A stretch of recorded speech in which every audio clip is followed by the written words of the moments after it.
या चॅप्टरच्या शेवटच्या बीटला स्टार्ट करू आपण.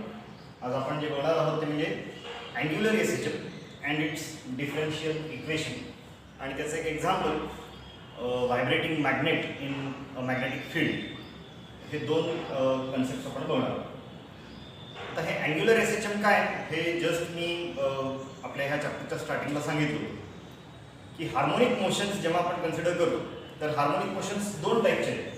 एक जो आपण आतापर्यंत बराचसा स्टडी केला तो म्हणजे लिनियर एसेचम,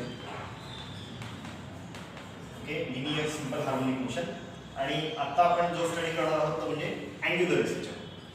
अँग्युलर एसेचम स्टडी करण्या अगोदर जरा लिनियर एसेचम आपण काय काय पाहिलं होतं एक क्विकली रिकॅप घेऊ त्याचा. काय काय होतं बघा. In case of linear SHM the oscillating particle or the body, it will perform the to and fro motion along a straight line. Okay, the centered position that we indicate it as O, that we call it as mean position. This is the right extreme M, this is the left extreme N. Okay, and the body or that particle will perform the to and fro motion along this straight line. That's why we call it as linear एसेचम. Okay, तर linear एसेचम मध्ये काय होतं, तो particle जो आहे तो एका line वरती ऑसिलेट होतो. ओके, ऑसिलेशन्स परफॉर्म होतो, त्यामुळे त्याला आपण म्हणतो लिनियर एसेचम. ही त्याची डेफिनेशन आपण बघितलेली होती. आणि मॅथमॅटिकली डिफाइन करताना आपण असं म्हटलं होतं an oscillation or a linear harmonic motion is said to be SHM when the restoring force acting on that particle, it is directly proportional to the magnitude of the restoring force is directly proportional to the displacement and it is opposite to that of the direction of the displacement. Okay, इथे ही condition आपण म्हटली होती. दोन conditions होत्या. पहिला condition काय होतं, magnitude of the force it is directly proportional to the displacement, magnitude of the displacement, and the direction of the force it is opposite, it is indicated by negative sign. Direction of force is opposite to the direction of the displacement. हे आपण पाहिलं होतं आणि बरंच आपण त्याचं study केलं. म्हणजे काय, सपोज पार्टिकल जर इथे असेल तर त्याची डिस्प्लेसमेंट ह्या डायरेक्शनमध्ये असेल तर फोर्स या डायरेक्शनमध्ये असणार.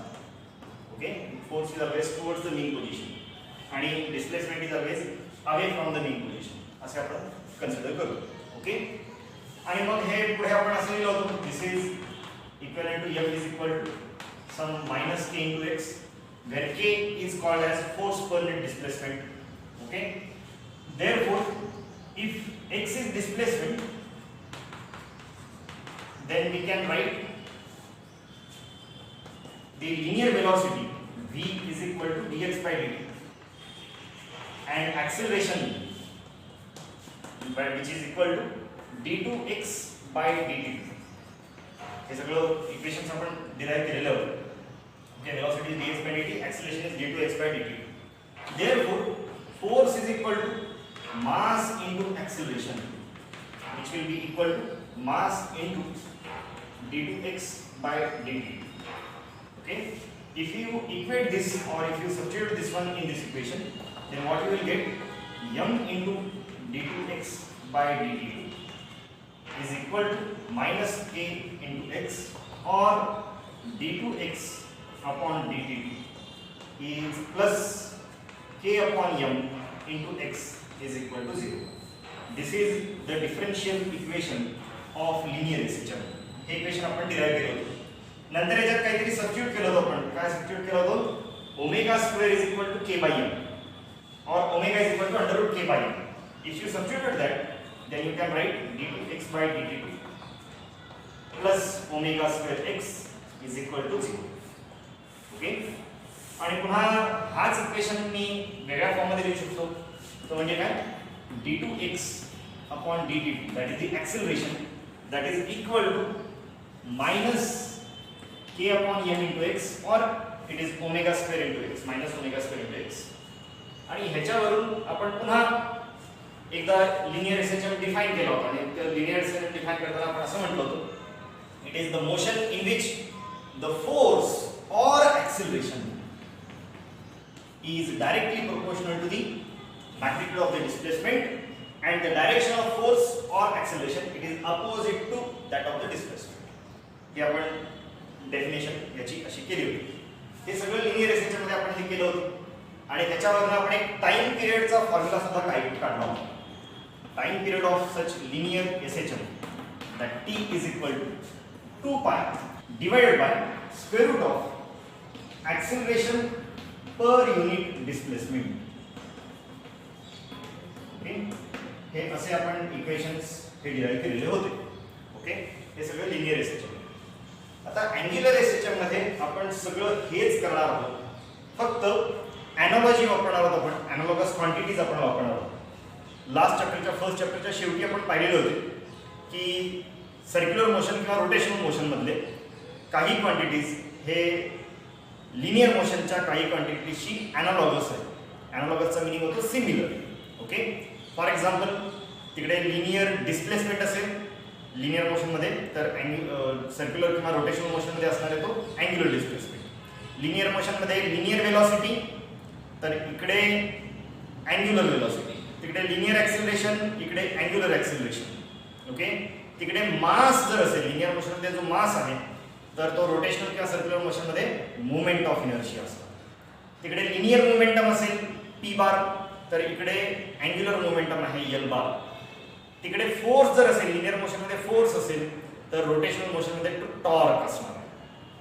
ओके, तर हे एनालॉगस क्वांटिटीज आपण पाहिले होते, तेच आपण इथे आता इम्प्लिमेंट करणार आहोत आणि अँग्युलर एसएचएम आपण स्टडी करणार आहोत. ओके, तर आपण लिनियर एसएचएम मध्ये हे सगळं बघितलेलं होतं. काय, motion is along a straight line, to and fro motion is along the straight line, force is proportional to -x. Then we have this differential equation d2x upon dt2 plus k upon m into x is equal to 0, where k is force constant. या k ला आपण force पर net displacement असे म्हणतो. m is mass of the particle. Okay, and we have time period is equal to t equal to 2 pi upon under root acceleration per unit displacement. Okay, आता angular SHM मध्ये काय येतं, तर same सगळा sequence असणार आहे. तो काय, in case of angular SHM, the object, the body or the particle, it will oscillate along a curved path. Okay, linear SHM मध्ये तो लाईन होता, तर इथे काहीतरी कर्व असणार आहे. ओके, एक आर्क असणार आहे. म्हणजे तो पार्टिकल ह्या अशा आर्क वरती, हा समजा सेंटर इक्विलिब्रियम पोझिशन O असेल, तर तो पार्टिकल असा कर्व्ड पाथ वरती तो ऑसिलेट होणार. याचा मिनिंग काय, की इथे समजा तुम्ही ह्या आर्कचा काहीतरी सेंटर घेतला, तर हा जो काही रेडियस असणार आहे, that radius is turning.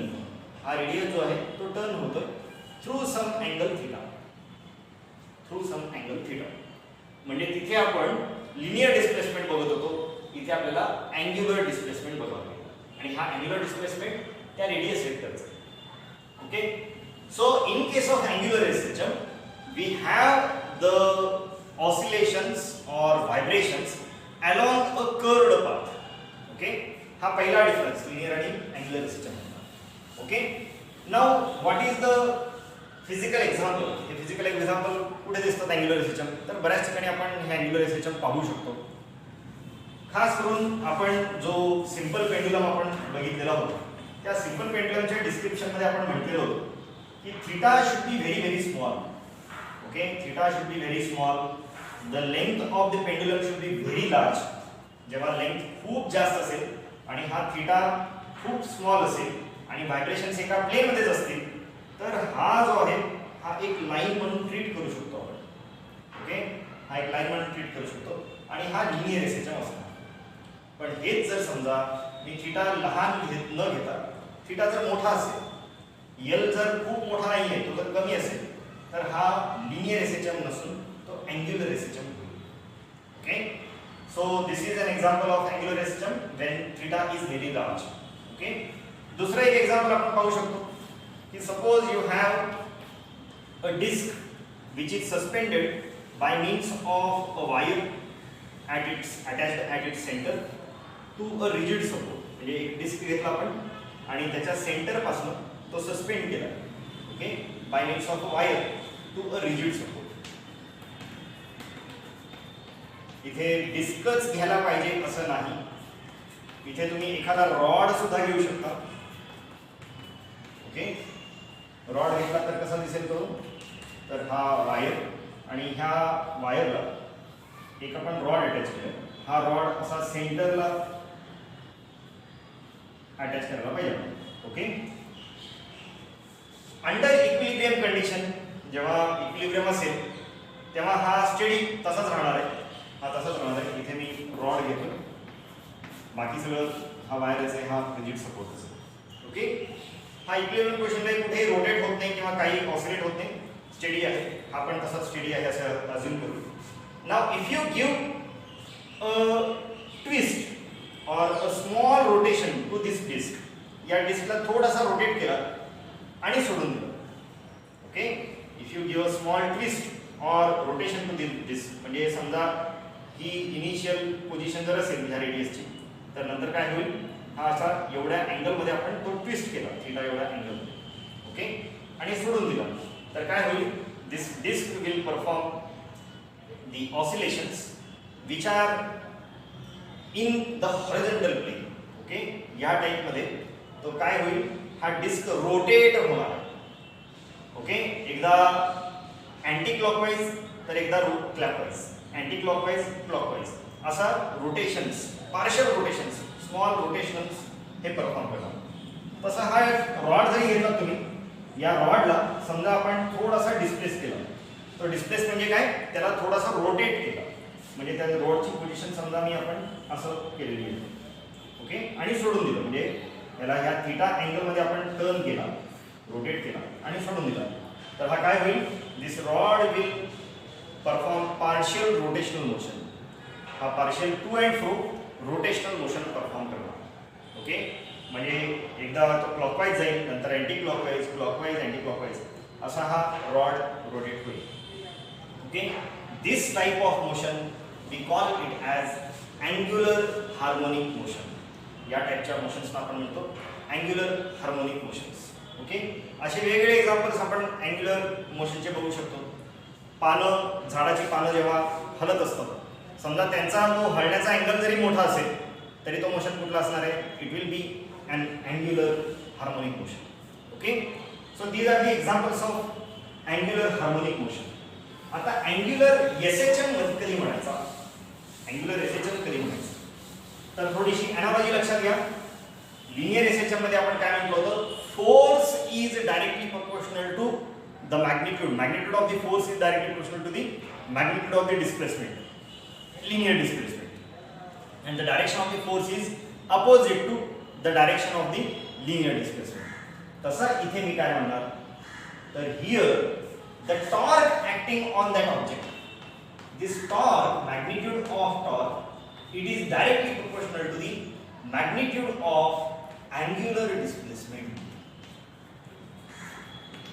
Okay, and the direction of the torque, it is opposite to the direction of angular displacement.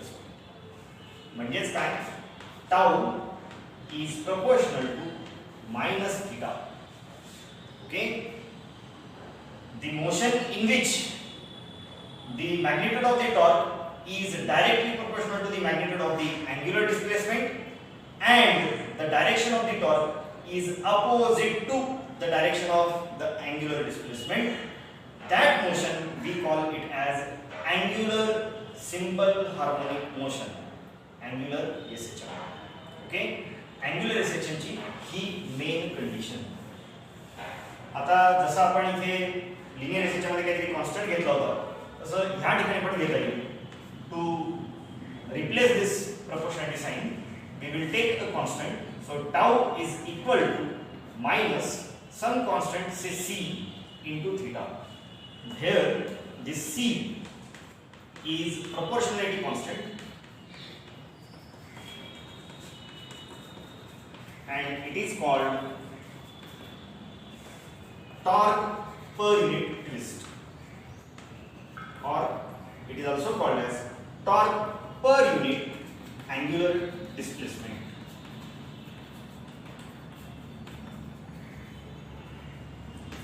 Linear SHM मध्ये इथे आपण के घेतलेला होता, F is equal to minus k into x.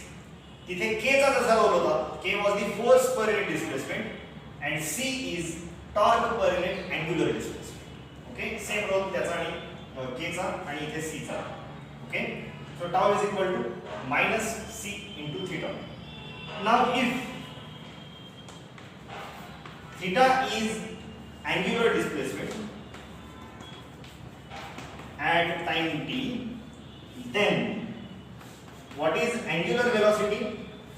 Angular velocity is omega, which is equal to d theta by dt. Okay, angular velocity is time rate of change of angular displacement. And what is angular acceleration? Angular acceleration we indicate it as alpha, which is nothing but d omega by dt. Okay, angular acceleration is time rate of change of angular velocity. So this will be equal to d by dt of omega. Omega is d theta by dt. So d by dt of d theta by dt.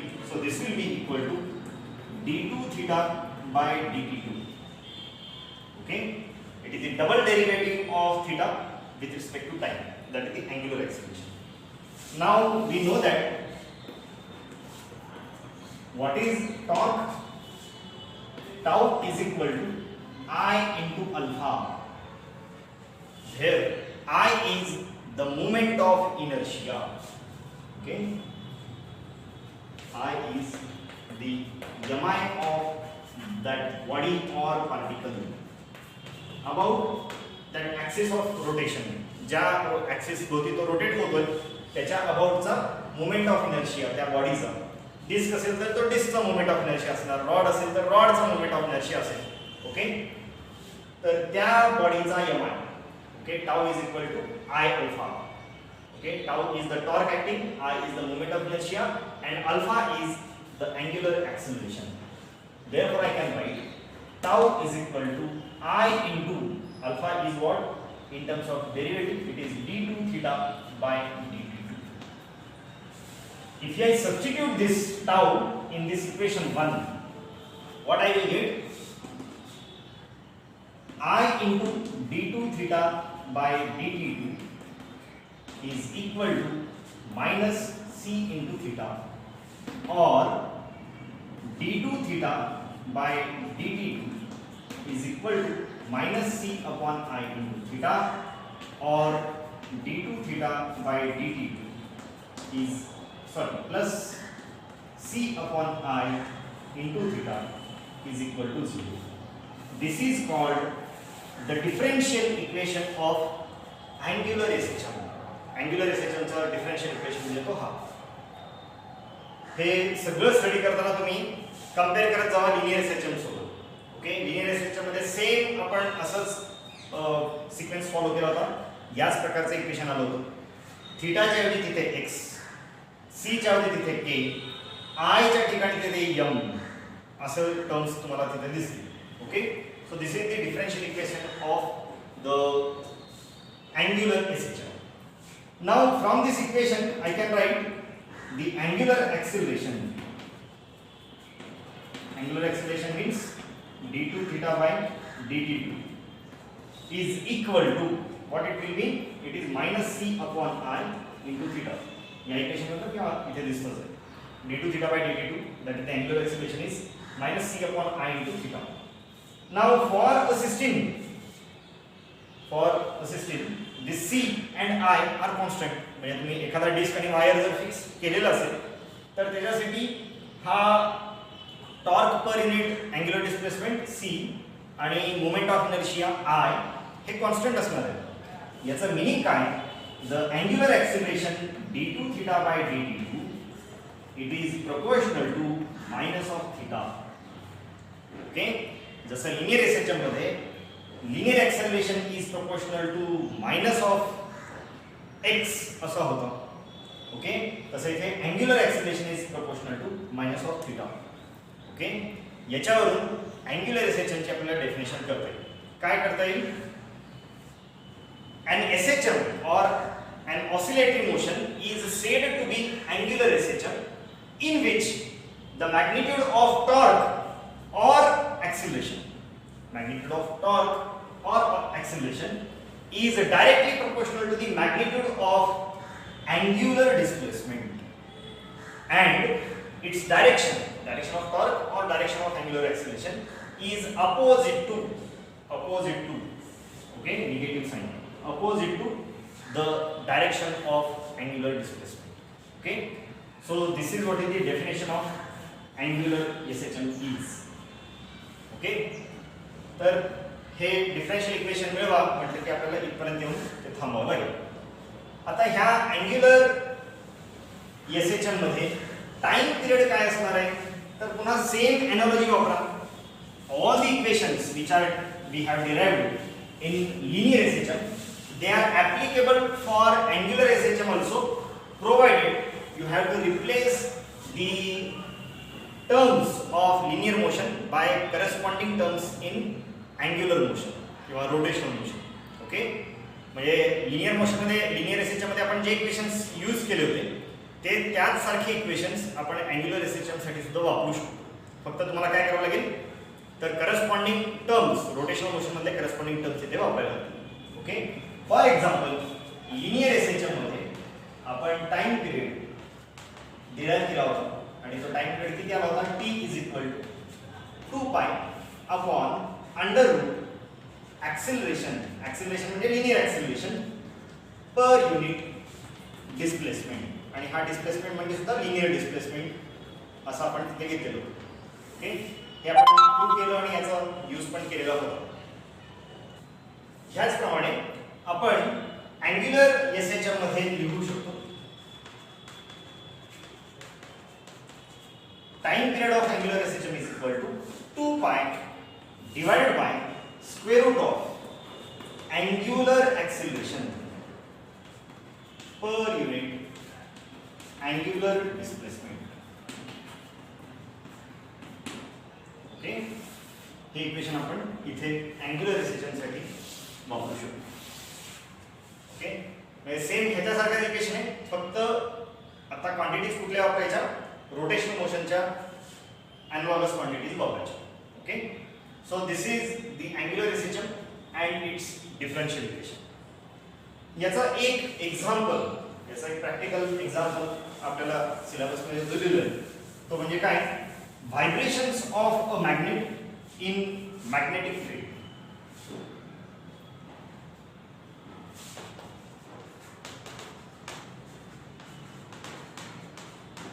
Vibrations of a bar magnet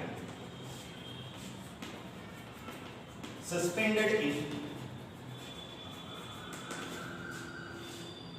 magnetic field, external magnetic field.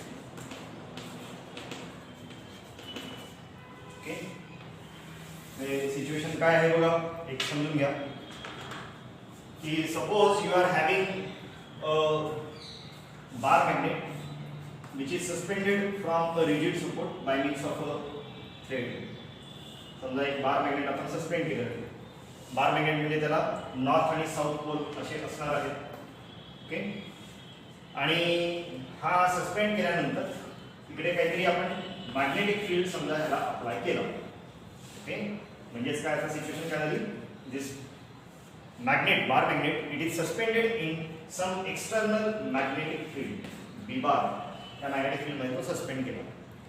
तर काय होईल, तर हा magnet rotate होणार आणि तो ह्या direction मध्ये अलाइन होईल. ओके, म्हणजे नॉर्थ साऊथ या अशा डायरेक्शन मध्ये अलाइन होणार. ओके, आपण कोणत्याही बार मॅग्नेट साठी एक क्वांटिटी आपण डिफाइन करतो, that is the magnetic dipole moment. आणि हा मॅग्नेटिक डायपोल मोमेंट काय असतो, if you consider a bar magnet, okay, say this is the N north pole and this is the south pole. Magnet हा नेहमीच dipole असतो. डायपोलचा meaning काय, तर दोन पोल्स, एक नॉर्थ पोल असेल तर दुसरा साऊथ पोल. तुम्हाला सेपरेट कधीही मॅग्नेटिक मोनोपोल्स हे मिळणार नाही. हे सगळं आकड्याला झालेलं आहे आपण.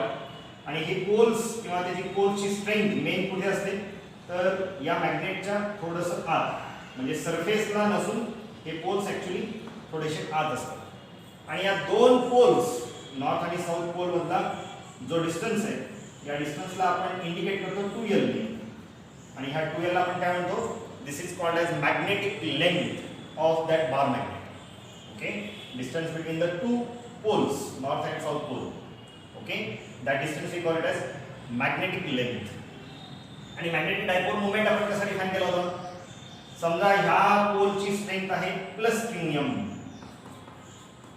ओके नुसता q आपण चार्ज साठी वापरतोय qm stands for the pole strength of magnetic pole एखादा मॅग्नेटिक पोलचा स्ट्रेंथ म्हणजे जसं आपण इलेक्ट्रोस्टॅटिक्स मध्ये चार्ज म्हणतो इथे आपण पोल्स म्हणणार ओके तर ह्या पोलचा पोल स्ट्रेंथ किती +qm तर ह्या पोलचा पोल स्ट्रेंथ किती -qm ओके हे कंपॅरिझन इलेक्ट्रोस्टॅटिक्सशी जर केलं ते +q चार्ज आणि -q चार्ज हे इलेक्ट्रिक डायपोल साठी होते तसे इथे +qm पोल स्ट्रेंथ आणि -qm pole strength magnetic dipole साठी ओके आणि मॅग्नेटिक डायपोल ऍक्च्युअली कसं डिफाइन करतो आपण it is the arrangement of two magnetic poles of equal strength but opposite direction okay एक +qm आणि -qm यांचा मिळून तयार होतो मॅग्नेटिक डायपोल या दोन्ही मधला डिस्टन्स म्हणजे 2l ज्याला आपण म्हटलं magnetic length now what is magnetic dipole moment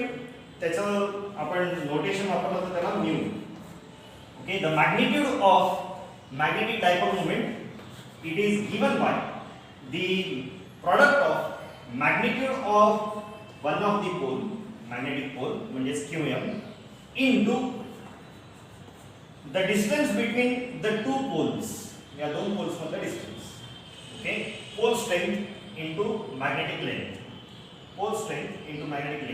that is the magnitude of magnetic dipole moment okay ज्याला आपण म्यू म्हणतो हे आपण डिफाइन केले नंतर अजून एक बघितलं होतं की हा vector quantity magnetic dipole moment is a vector quantity and its direction is always from south pole to north pole okay हा म्यू बार कसा असतो it is always from south pole to the north pole magnetic dipole मोमेंटची ही direction हे सगळं मी का केलं तर इथे जेव्हा आपण ही सिच्युएशन बघतोय तेव्हा हे आपल्याला लागणार आहे if you suspend a bar magnet by means of a thread in some external magnetic field then that bar magnet will align itself such that this mu bar याचा जो काही mu bar असणार आहे magnetic dipole moment it is parallel to the b bar okay mu bar हा b bar ला mu bar ही त्या bar magnet ची magnetic dipole moment आणि b bar म्हणजे काय external magnetic field okay किंवा ज्याला आपण magnetic induction म्हणतो ओके त्या मॅग्नेटिक फील्डच्या डायरेक्शन मध्ये हा म्यू बार येईल असा तो मॅग्नेट रोटेट होणार आणि स्वतः अलाइन करून घेणार ओके ही सिच्युएशन आपण पाहतो आता समजा ह्या बार मॅग्नेटला मी थोडासा डिस्टर्ब केलं ओके म्हणजे इक्विलिब्रियम पोझिशन त्याची अशी असेल आणि त्याला थोडासा टर्न केला मी आणि सोडून दिला हा टर्न थीटा एवढ्या अँगल मध्ये जर मी त्याला टर्न केलं तर काय होईल तर ह्याच्यावरती फोर्सेस दोन फोर्सेस ऍक्ट होणार जे एक टॉर्क म्हणून ऍक्ट होईल okay it will be couple of force that is the torque and that will give rise to the angular SHM of the bar magnet म्हणजे हा जर मी डिस्प्लेस केला इथे आणि सोडून दिला तर हा पुन्हा इक्विलिब्रियमला येऊन इकडे जाईल म्हणजे अशा पोझिशनला येईल ओके आणि पुन्हा इकडे येईल याप्रमाणे हा अँग्युलर एसएचएम परफॉर्म करत राहणार ओके आता हे मोशन या बार मॅग्नेटची जी मोशन आहे ही अँग्युलर एसएचएमच असते हे आपल्याला प्रूव्ह करायचं आणि हे सिंपल आपल्याला प्रूव्ह करता येईल कसं त्यासाठी एक डायग्राम आपण कन्सिडर करू हाच डायग्राम मी पुस्तकात जसा दिलाय त्याप्रमाणे ड्रॉ करतो suppose you are having the external magnetic field say in this direction upward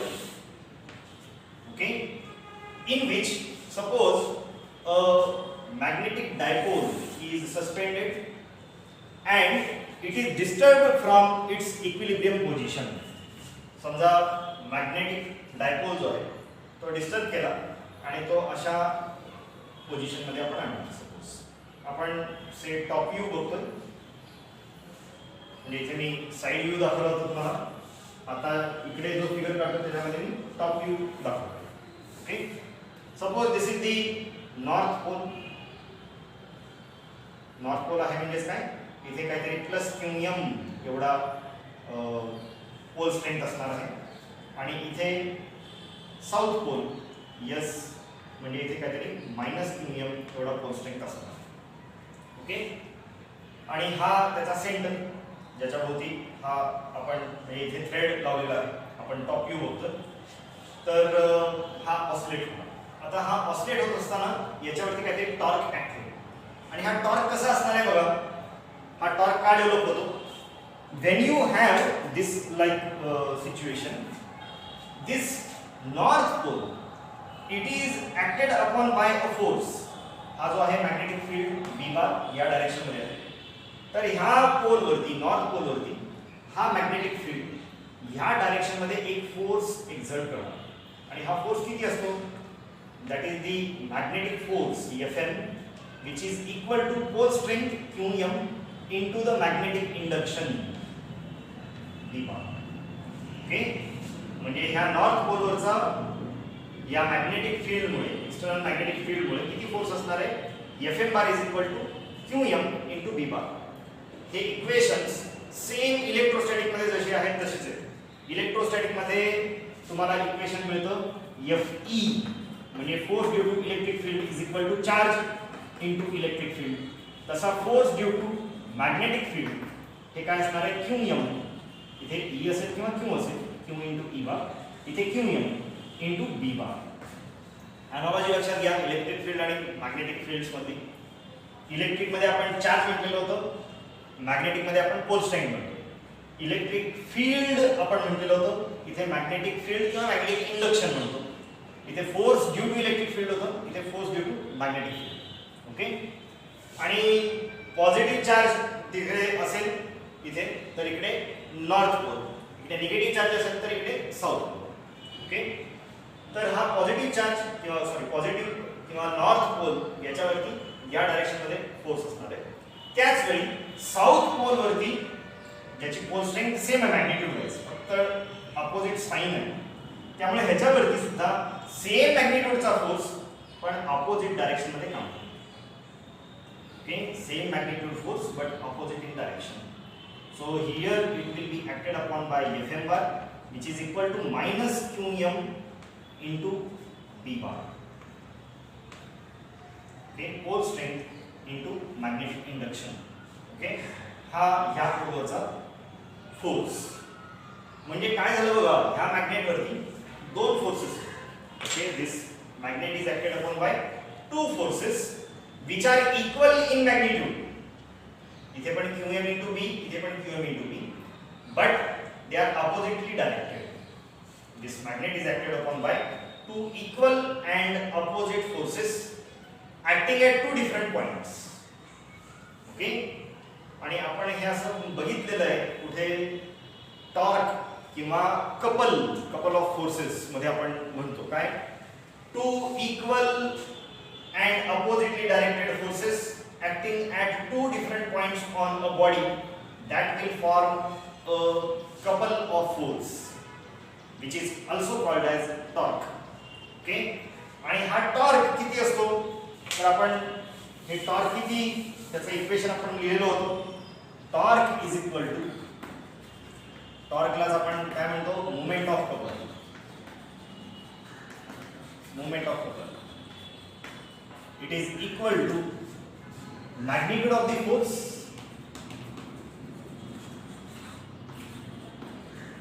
into perpendicular distance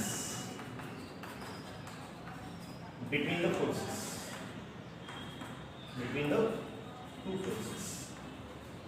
म्हणजे या दोन फोर्सेस पैकी कुठल्या तरी एका फोर्सचा मॅग्निट्यूड, ऍक्च्युली मॅग्निट्यूड दोन्हीकडे सेमच आहे.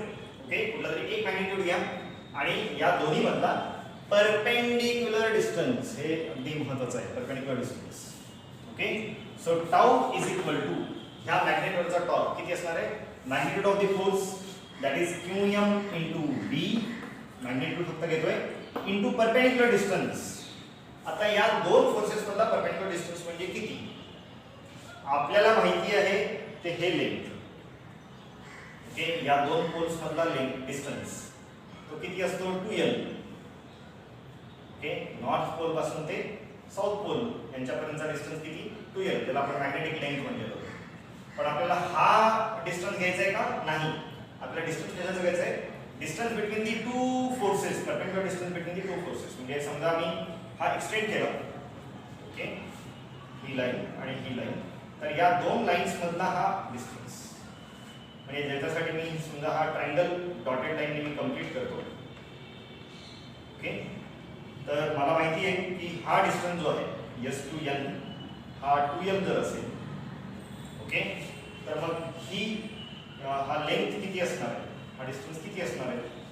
तर ह्याच्यासाठी समजा मी या अँगलला मी म्हटलं theta, say this is the angle theta. Okay, this is say angle theta. Okay, तर मी ह्या ट्रायंगल वरनं, म्हणजे हा काय ट्रायंगल आहे NS आणि सपोज हा पॉइंट आहे काहीतरी Q. ओके, तर in triangle NSQ what is sin theta in triangle NSQ, this is a right angle triangle, इथे right angle आहे. sin theta will be equal to opposite upon hypotenuse. opposite म्हणजेच काय SQ upon hypotenuse म्हणजेच काय SN किंवा NS. Okay, म्हणजेच काय SQ which is the perpendicular distance, it is equal to SN which is the magnetic length into sin theta. म्हणजेच हे SQ perpendicular distance between the two forces, आपल्याला हेच पाहिजे perpendicular distance between the two forces. हा किती असणार आहे SN म्हणजेच काय 2l into sin theta. Okay, so my perpendicular distance between the two forces that will be equal to 2l into sin theta. Okay, हे नीट लक्षात घ्या. हा सगळा मी पार्ट पुस्तकात सगळं दिलेलं नाहीये, पण हे कुठून आलं तर हे याच्यावर आहे. So tau is equal to qm constant into b into 2l into sin theta. Now we have magnetic dipole moment. What is magnetic dipole moment? mu is equal to qm into 2l. इथे पण qm आहे आणि 2l. qm means pole strength, 2l is magnetic length. So I can write this qm into 2l as mu. So tau will be equal to mu b into sin of theta. Okay, काय substitute केलं मी, since magnetic dipole moment,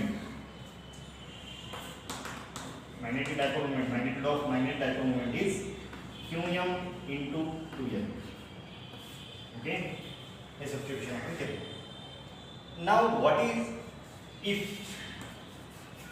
theta is very small, आणि हे आपण SHM साठी प्रत्येक वेळी वापरतोय, that angle through which we are displacing, हा theta जर स्मॉल असेल तर तेव्हा काय करू शकतो आपण, if theta is very small then we know that sin theta is nearly equal to theta. त्या केस मध्ये आपण काय लिहू शकतो, sin theta is nearly equal to theta. म्हणजेच टाउ किती होणार आता, tau will be equal to mu b into theta. Okay, tau will be equal to mu b into theta. This torque will act like a restoring torque. हा आहे तो restoring torque जो त्या मॅग्नेटला या इक्विलिब्रियम पोझिशन मध्ये align करणार. या टॉर्कमुळेच हा डिस्प्लेस्ड पोझिशनवरनं इक्विलिब्रियम पोझिशनला, डिस्प्लेस्ड पोझिशनवरनं इक्विलिब्रियम पोझिशनला आणण्याचं काम हा टॉर्क करतो. आता थोडंसं नीट फिगरमध्ये जर आपण ऑब्झर्व केलं, आपण हे फक्त मॅग्निट्यूड काढलेलं आहे, tau is equal to mu B sine theta. आता त्याचं डायरेक्शन कसं असणार आहे जरा बघा. थीटाची डायरेक्शन कशी आहे बघा. Okay, what is the direction of the theta. Direction of theta is, म्हणजे हा बार मॅग्नेट जो आहे तो असा रोटेट होतो. ओके, बार मॅग्नेट जो आहे तो हा असा रोटेट होतो. म्हणजे काय, ह्या डायरेक्शन मध्ये जर मॅग्नेट रोटेट झाला तर थीटा कमी होतो. याच्या उलट मी असं म्हणेन की हा असा टर्न केला तर थीटा आहे तो वाढणार. म्हणजेच काय, theta is like this. Okay, theta या डायरेक्शन मध्ये वाढतो. ओके, म्हणजे पुन्हा एकदा लक्षात घ्या, समजा बार मॅग्नेट जर असा असला असता तर थिटा 0 असला असता. जसं जसं बार मॅग्नेट रोटेट होतं तसा थिटा वाढतो. म्हणजेच काय, theta is like this. Okay, so here in this case theta is clockwise. Theta is clockwise. And what about the torque? Torque कसं आहे? टॉर्क ची डायरेक्शन आपल्याला माहिती आहे, ते पुन्हा राईट हँड रूल आहे. फोर्सेस जर असे असतील तर टॉर्क ची direction by right hand rule हा असा असणार. Okay, so here in this case tau is anti clockwise. Okay, या प्रॉब्लेम मध्ये किंवा ह्या फिगर मध्ये theta is clockwise, then tau torque is anti clockwise. याचा मीनिंग काय, theta and tau they are oppositely directed. Okay, since theta and tau are oppositely directed, therefore I can write this tau is equal to minus mu b theta. Okay, direction जर incorporate केला तर हा minus mu बी theta असं येणार. Okay, so this is the equation of the vibrations of a bar magnet suspended in magnetic field. आता हा equation angular सिस्टमचे equation आहे का, एवढंच आपल्याला ते प्रूव्ह करायचं. जर असेल तर ह्या व्हायब्रेशन्स ऑफ बार मॅग्नेटला आपण काय म्हणणार आहोत, it will be an angular system. आणि ते आहे हे लगेच आपल्याला लक्षात येईल. कसं, तर समजा मी हा इक्वेशन जर घेतला तर आपल्याला माहिती आहे की if theta is the displacement, angular displacement at time t. Now if theta is angular displacement at time t, then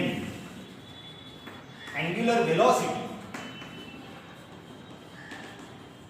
omega it is equal to d theta by dt, and angular acceleration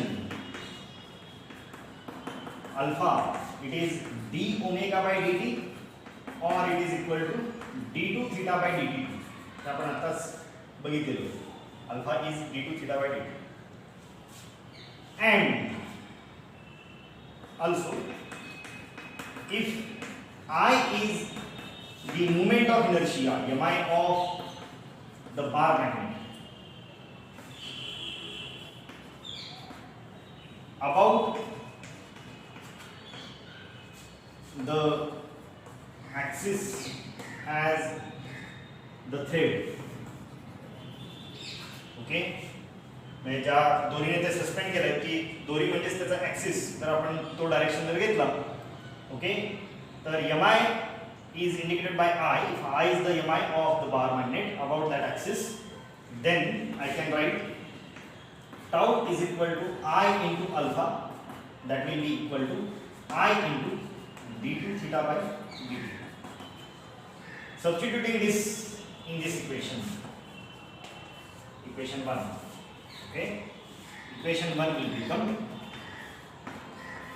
tau, that is I into d2 theta by dt2 is equal to minus mu b into theta,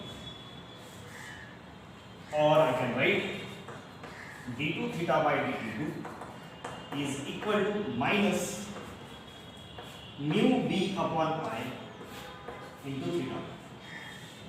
Okay, now what is this d2 theta by dt2? It is nothing but angular acceleration. Okay, this bracketed quantity mu, b and I. Mu is magnetic dipole moment, b is magnetic induction of the field, I is the moment of inertia of the bar magnet. These are constant for the given system. त्या system साठी हे सगळे terms constant राहतील. म्हणजेच काय, this bracket is a constant for that system. So this angular acceleration is directly proportional to the theta. Okay, म्हणजे मी याच्यावर कन्फ्युजन काय लिहू शकतो, angular acceleration is directly proportional to minus of theta. Okay, so for the motion of vibrational motion of a bar magnet suspended in magnetic field, we have angular acceleration proportional to minus of theta. Angular acceleration is proportional to minus of angular displacement. Therefore, this is an angular SHM. कारण angular SHM ची main condition हा motion satisfy करतो. So this bar magnetic is performing angular SHM. याच्यावर लगेच आपण त्याचा time पिरियडचा expression काढू शकतो. ओके, टाइम पिरियडचं एक्सप्रेशन काय आपण आताच लिहिलं होतं. General expression for time period T is equal to, since time period T is equal to 2 pi upon under root angular acceleration per unit angular displacement.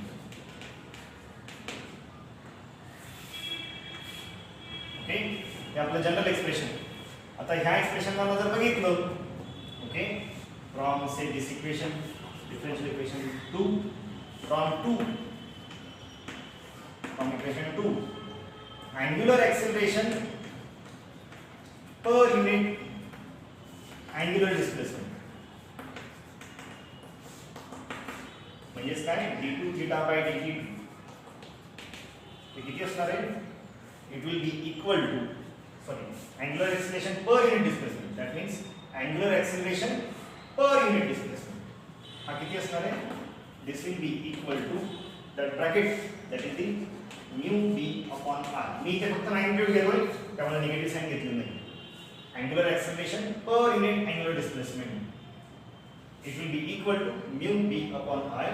Therefore that time period t will be equal to 2 pi upon under root mu b upon I, or I can write T is equal to 2 pi under root I upon mu b.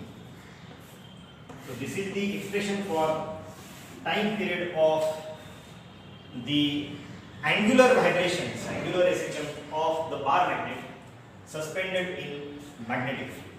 Okay, bar magnet जर आपण external magnetic field मध्ये आपण suspend केलं आणि त्याला disturb केलं, oscillate केलं, तर त्याचा टाइम पिरियड काय होईल.